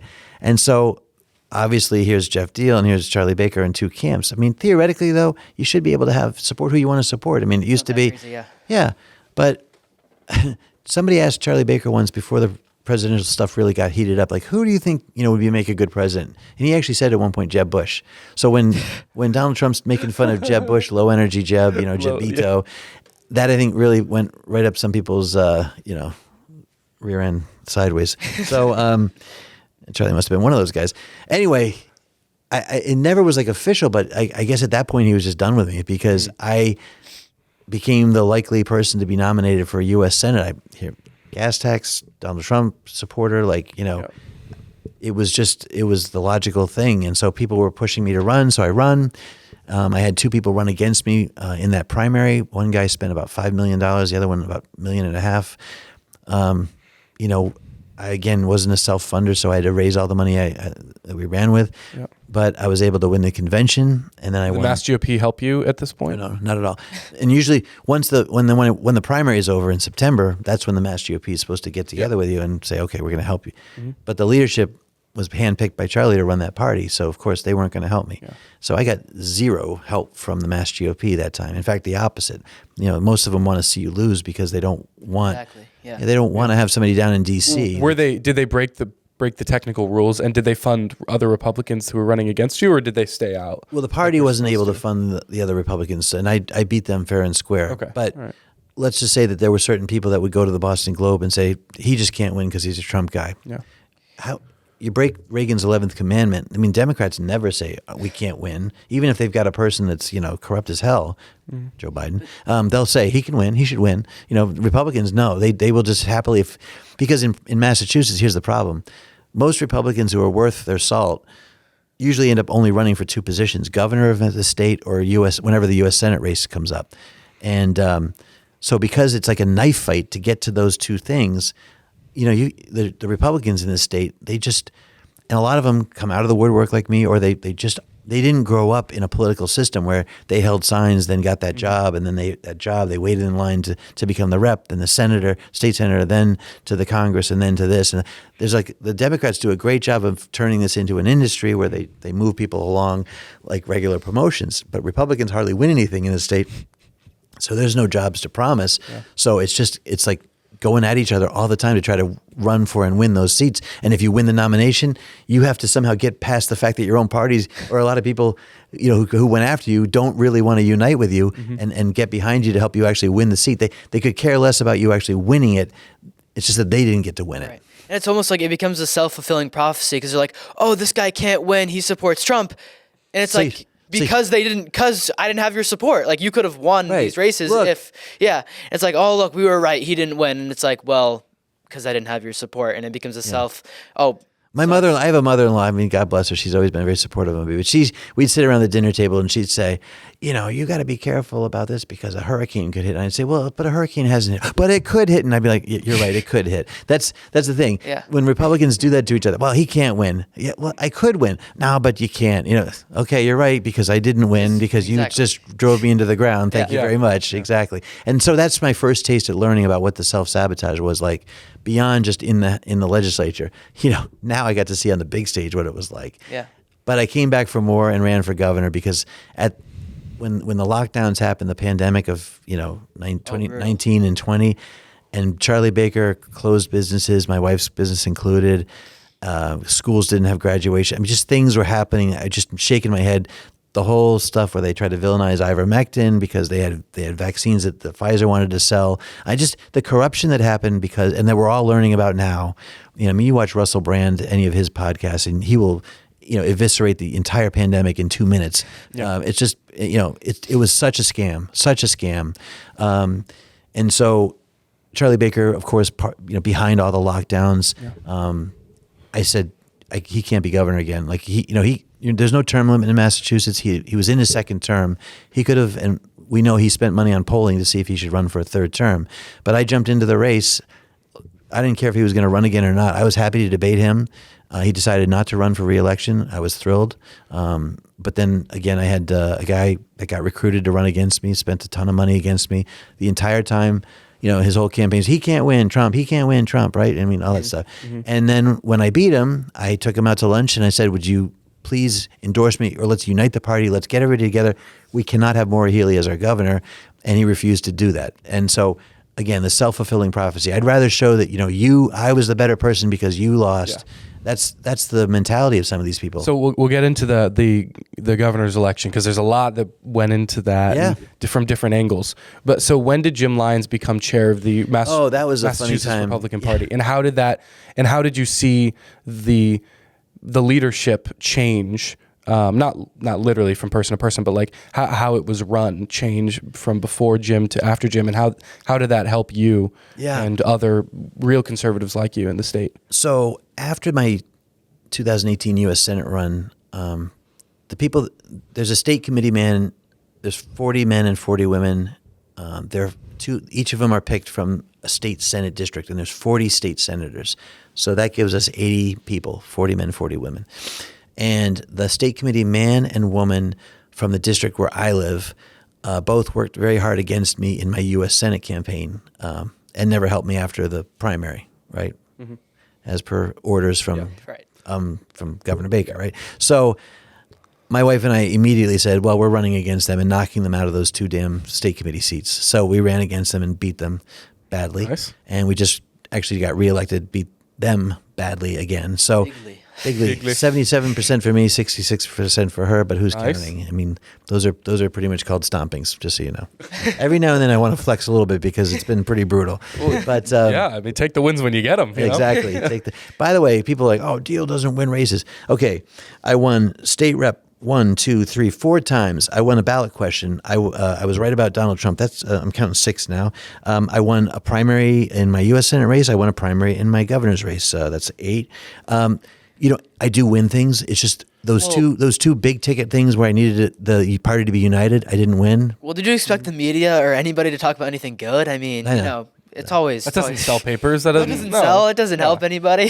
So I get on to state committee, and at the time, Jim Lyons was actually chair of the party. He'd actually just won recently the chairmanship of the party. Now, Jim had run like a year or 2 before, and I did not think Jim Lyons was actually going to win the chairmanship. It was pretty ironic because Jim and I, other than the Ted Cruz, Donald Trump thing, Jim and I have been pretty aligned on a lot of stuff. So he was wrong. He called me once and for about a half hour pretty much called me everything, especially the F-bomb over and over again. I was an idiot. I was throwing my career away, blah, blah, blah, whatever. I'm like, okay. So he didn't think I was right about Trump. And then we were down at the inauguration about a year and a half later. And he goes, you were 100% right about Donald Trump. I was wrong. Thank you. I was like, yeah, okay, finally. But I was wrong about him. I actually thought he was not going to win that. So I approached the guy who was running his opponent. And I said, look, I just ran for U.S. Senate. I'd like to have activists be more involved in the party. I'm going to endorse you, but when you win, I want you to get me involved so that we can keep activists we could try to work together and be a bridge for this whole thing. And they said, okay, that's fine. So Jim was absolutely blown away, shocked that I endorsed his opponent. And that was probably my second biggest mistake, other than that first vote, or not blocking that bill way back when. That was my second and only other mistake, was not thinking that Jim could win. He won. And so when he was chair of the party, he tried to create that olive branch situation where he took people from the, for lack of a better word, there's like an activist group and an establishment group. The establishment group's the ones in power. They're the ones that look for jobs from the Baker administration or whoever's the governor at the time, or federal jobs, whatever they can get, some job in exchange for being loyal to a small core group of people that want to keep this party small, because the smaller the party is, the more they can control it with their own consultants and stuff that like to fleece the next rich candidate that runs for governor or U.S. Senate, and it doesn't really understand the whole game, right? Because it's a game, and I figured this thing out now. Anyway, where was I going with that? So Jim won, and he makes a bunch of these people chairs or co-chairs or of different subcommittees, things like that.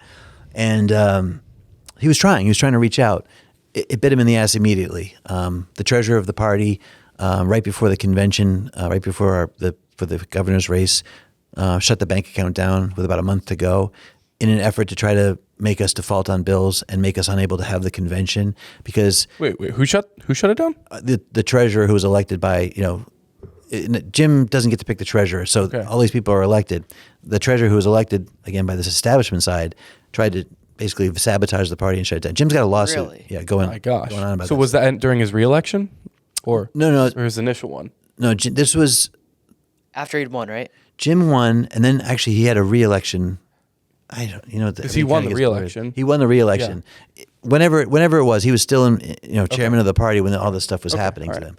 But there was that. There was an effort to say that he wasn't seating somebody because he was racist. The fact is, there was these ineligible voters that showed up to this precinct to fill a special election for a state committee seat, and he was just questioning the validity of their registrations. And they're saying, oh, he hates Asians because there's some Asian people in that group, and this woman who's on the committee tried to say he's anti-Asian and stuff. So there was these smear campaigns constantly to try to make Jim Lyons look terrible, bad, blah, blah, blah. They just didn't want a conservative. Jim Lyons is a very conservative guy.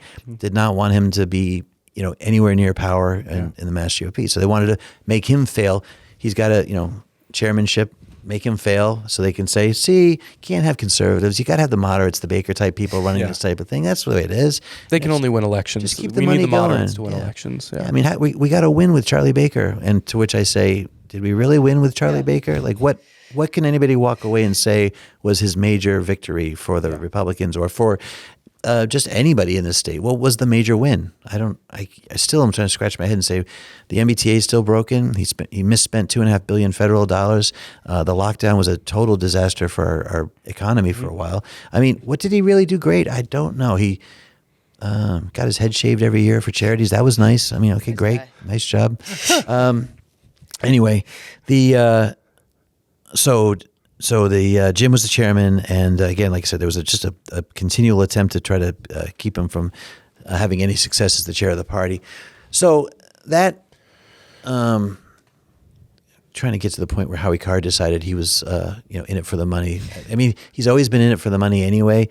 Howie, he jokes about how kind of do anything for a dollar. Just it's kind of his shtick as a talk show guy is that he, but For people who don't know, can you just explain Howie Carr? So Howie Carr is a radio show host, out of Boston. He really made his bones back in the, I think, late 70s, early 80s, into the 90s by really going after the Bulger Gang and stuff. He was a beat reporter for the Herald, I think, who tried to cover a lot of that stuff and was pretty effective. So there was a time when he was very relevant and incredibly important as far as trying to expose corruption in the city. And he continued that with politicians. He would always hold Democrat or Republican politicians accountable. But I think there came a time, too, when he decided that he realized that the Republicans in the state were the underdogs constantly, and he started to side with them. So, he was very openly for Donald Trump back in 2015, 16. I was always able to go on his station and talk about the corruption or the bad votes and the bills that were passing up on State House, and call in. And I actually was a guest host on it. Like if he wasn't in, I'd to be a fill-in host for him sometimes. I mean, I had a pretty good relationship with him. but I also, when I ran for U.S. Senate,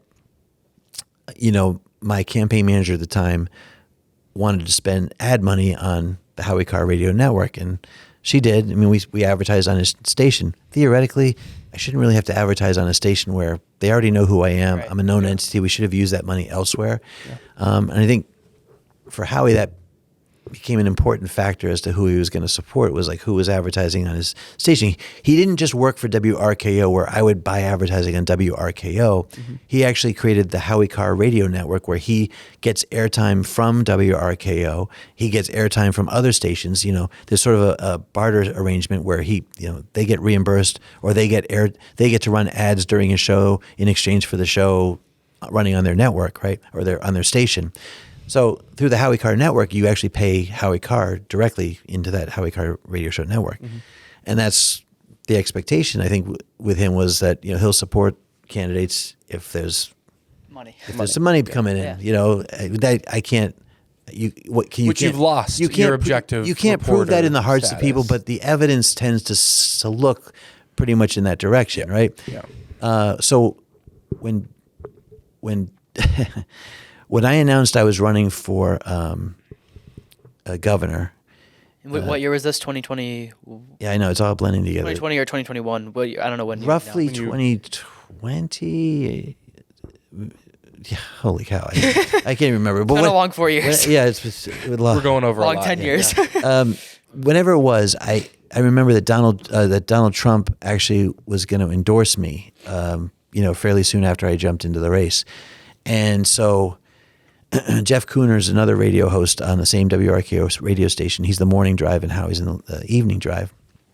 And by the way, Howie also writes for the Herald. So Howie has a two-fisted punch. He's got the radio show, and he's got his column in the Herald. So if he wants to take you down, he can use two different sources of media for it, right? Cooner's only got the radio show. So anyway, Cooner wanted me to be on and do the announcement because Trump had endorsed me, I think, the night before. And so Cooner's the next day part radio station time slot that would be, I could get on the air and talk about it. But Howie and his wife, Kathy Carr, he jokingly calls her the mayoral manager, but she's also kind of manages the show and the network and all that. They said, you can't go on Cooner first. If you go on that, we'll never have you on the show. I was like, oh my God, here were the ultimatums again, right? So I said, okay. I told Geoff Cooner, I'm sorry, I have to do Howie, whatever. And so I went on Howie and I said, I've been endorsed by, I'm running for governor and I've just gotten endorsed by Trump. So he got the big announcement show. And then Trump comes on the radio show like a few weeks later on Howie's show. And I think Trump says to Howie, you're a Diehl guy, right? And Howie goes, yeah, I'm a Diehl guy. And we have that on tape. Of course, we ran those ads through his show when he was endorsing my opponent a few months later. But basically, they came to us and said, hey, we've got this podcast. We want you to, pay for this podcast.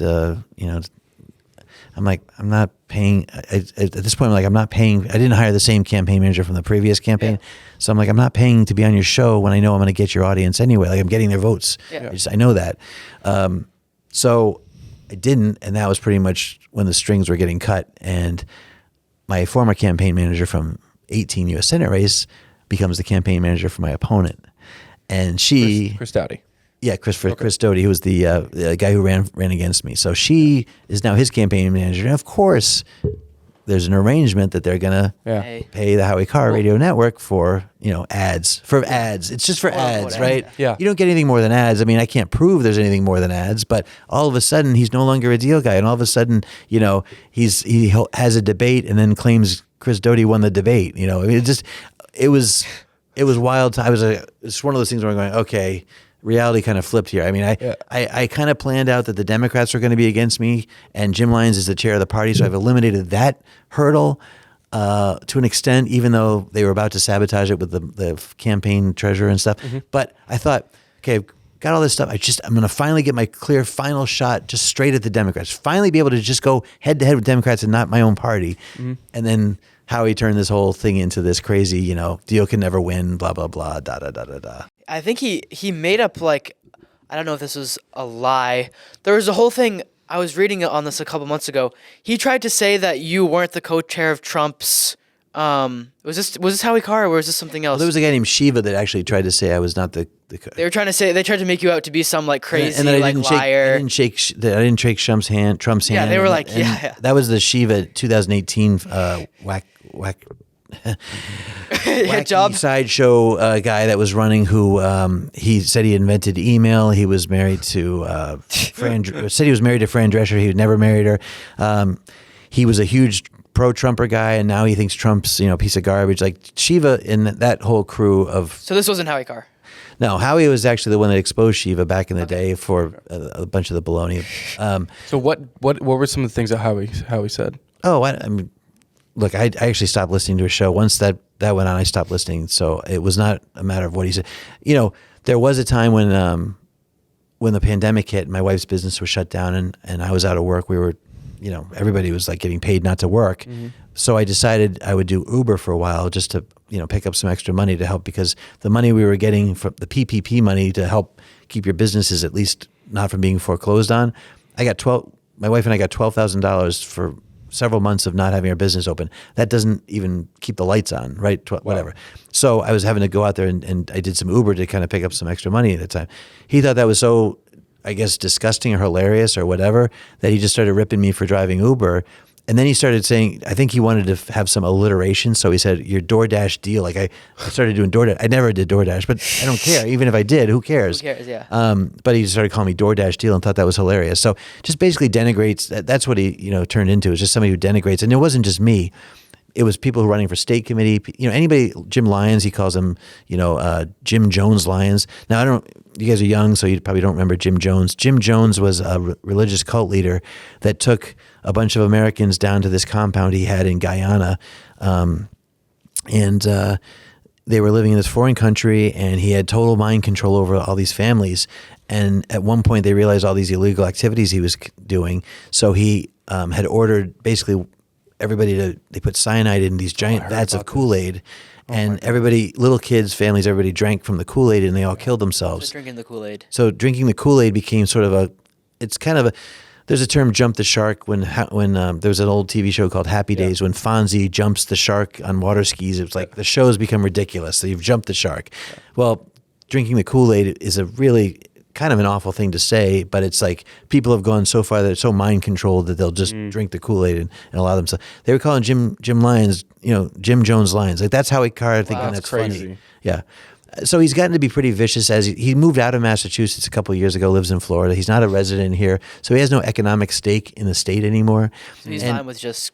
So I mean, for him, at some point, revenue, where you can squeeze money from politicians for revenue, I think became a part of his business model. And if it means turning on old friends, I don't think Howie really has any loyalty to anybody. So that was just no big deal. So it turned into a sideshow. Is he still a Trump guy? It says he is. Although if you talk to some of the listeners of his show, they'll tell you that, because again, I wasn't listening. For a while there, I think he was ready to jump on the DeSantis train if it had actually caught momentum, but it didn't. So look, again, I don't spend much of my time thinking about Howie Carr other than just... well, it's important because he's a media juggernaut for conservatives in New England. Yeah, but you know what? He's almost turning himself into the MSNBC on the right, which is, you can't even trust these sources anymore. Like, even I think Democrats know, you tune into Rachel Maddow, take half of what she says, with a grain of salt, if not all of what she says, right? Yeah.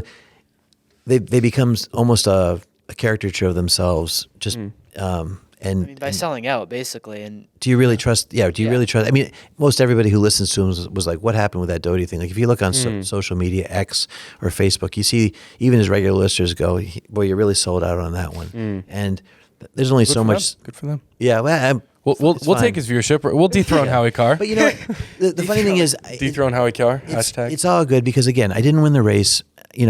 That's too bad, I think, for Massachusetts. It would be good to have at least a Republican, to help balance out a supermajority of Democrats. Now, looking at 2 years of Maura Healey. Yeah, who won? You or the state? Yeah, I mean, that's the thing. It was a relationship I was hoping to have, put a lot of my time and energy into, fixing a lot of things that we know we need fixing. But that doesn't mean that I'm done. And that's, I guess, why you guys are having me on here and why I want to be on here is I'm not running for anything anymore. I'm 55. I'm fine letting other people run. What I want to do is help I'm on state committee. It's kind of my job to help people who want to run in my district run. So I've got a whole week of meetings this coming week of just talking to people about who want to figure out how to set up a campaign and start running. I'm explain to them what they need to do, who they need to contact, the basics of it all. Yeah. I'm happy to do that from here until, they plant me in the ground. But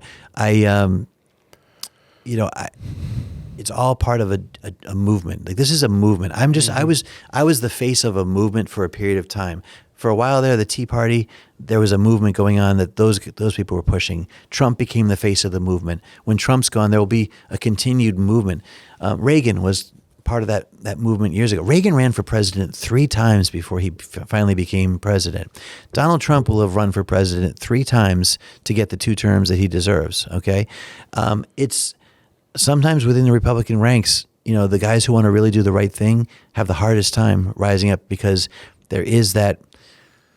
I don't want to say. I mean, deep state's the term that's used for the bureaucratic side of it all. The elected side. Establishment. It's the. It is. And I've yet to find a great word for the people. But swamp it encompasses everything. It's these politicians that are willing to sell out the ideals that they ran on just for personal gain. That's what things that's most they're frustrating. cowards. Yeah, Rhinos. yeah. There's that. I mean, those are certain terms. There's a lot of words, yeah. But so I think to like wrap it up and really give some hope and everything. So it seems that we have this in the Republican Party. We kind of have it's splitting, and I think in a good way. I think it's Look. By the way, I should say this too. Yeah. To your point, Hunter. Yeah. The Democrat Party is going through a similar upheaval. They have a very strong progressive wing. I mean, there's sitting Democrat Socialists of America sitting in the Massachusetts legislature right now. I mean, open socialists sure. that are in office, and they're trying to push. Well, the squad down in D.C. too, but they're trying to push the moderate Democrat, the blue dog Democrat that would vote with Republicans on key issues. They're trying to push them out, right? So just like there's a moderate wing that want the activist candidate like myself to be out, there's also the progressive wing that wants them to be out. The common denominator is they're big government people. I mean, they want government to continue to take over more of our lives. I mean, they took over healthcare. They've taken over education. They want to take over pretty much everything. right. So that we're always dependent on government handouts and blessings for everything we get. And this country was founded on a whole different type of blessing. Right. It was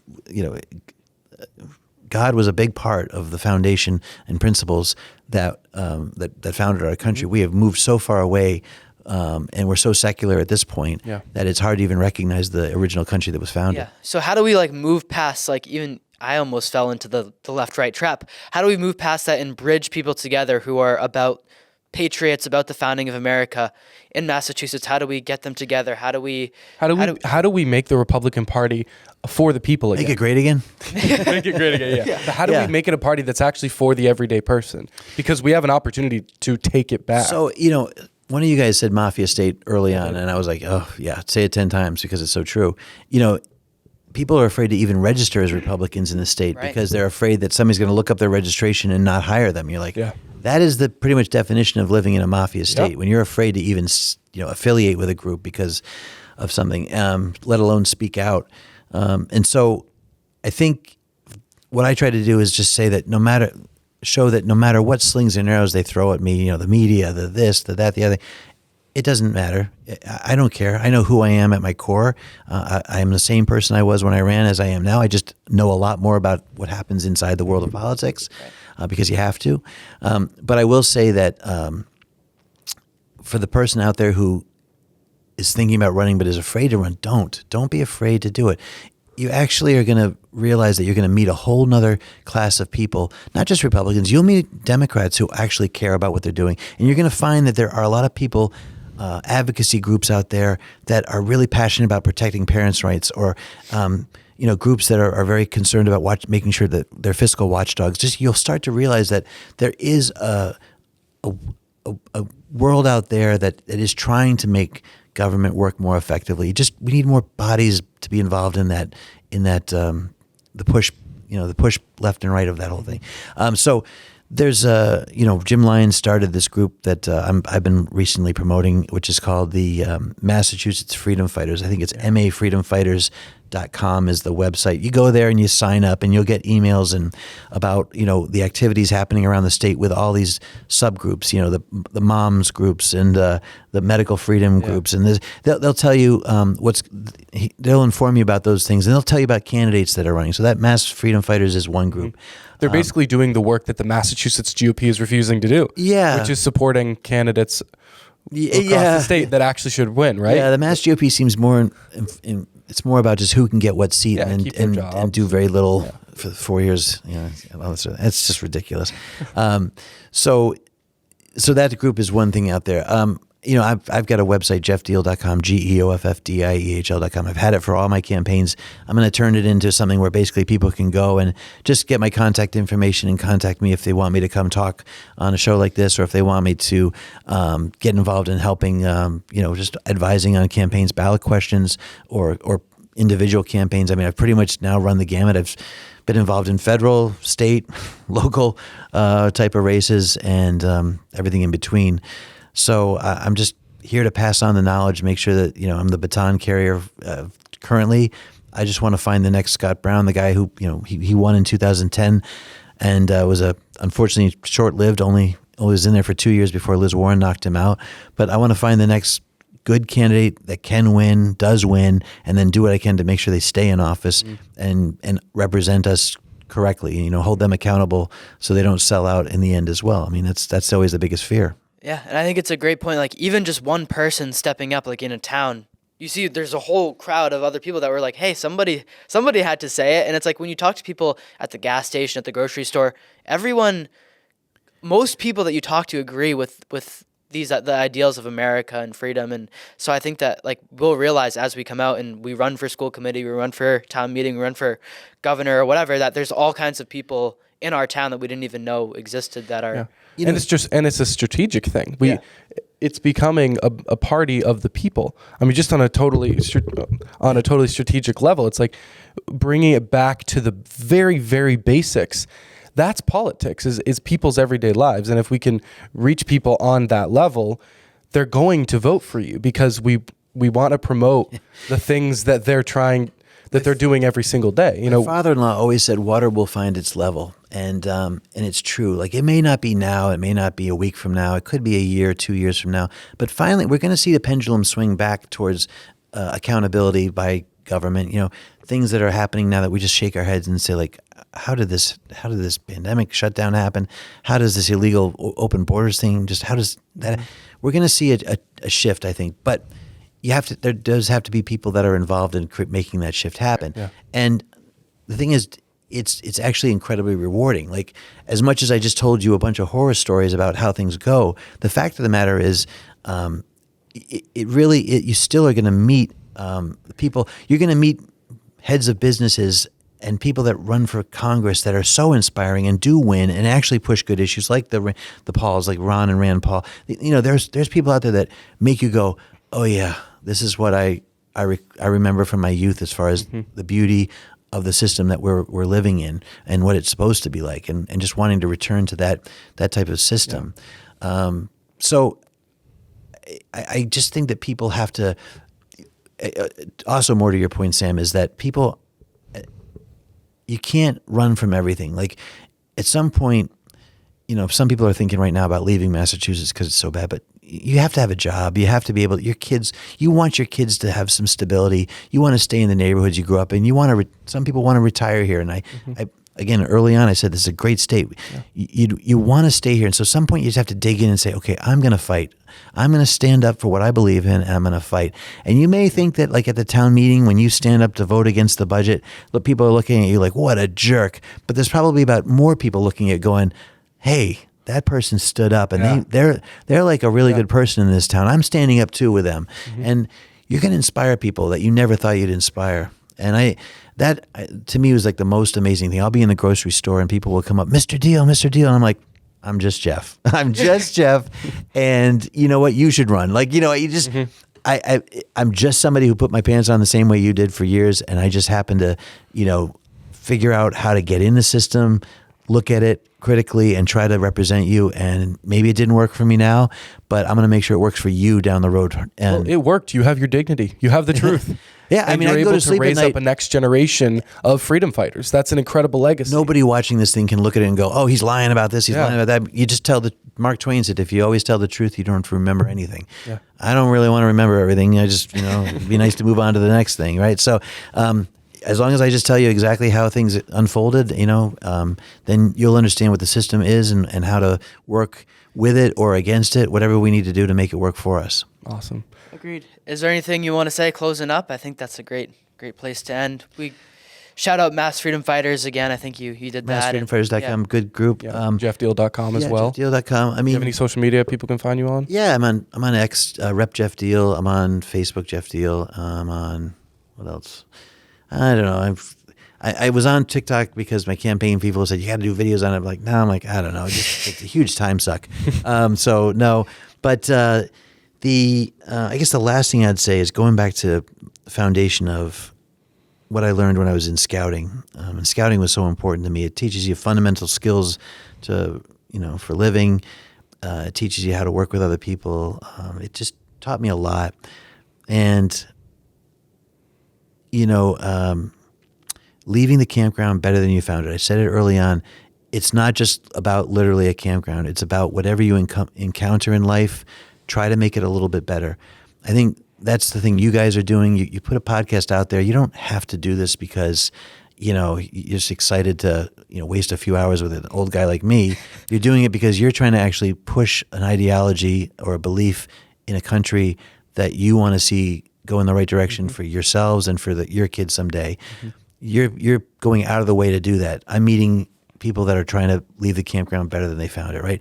And the people I've met through being in office, there's just so many out there who say, I've got an idea that can make something better in my community, in my state, or in my country. And we will always be the greatest country in the world because that is the ideology that we've instilled in everybody because of the way our government was set up and built. So many other dictatorships and other countries that have gotten so cynical about things don't have the same perseverance and American inspiration or rugged individuality that we promote to say, I've got an idea and I can make it happen and I'm going to make it happen. And I'm going to get people around me that get together.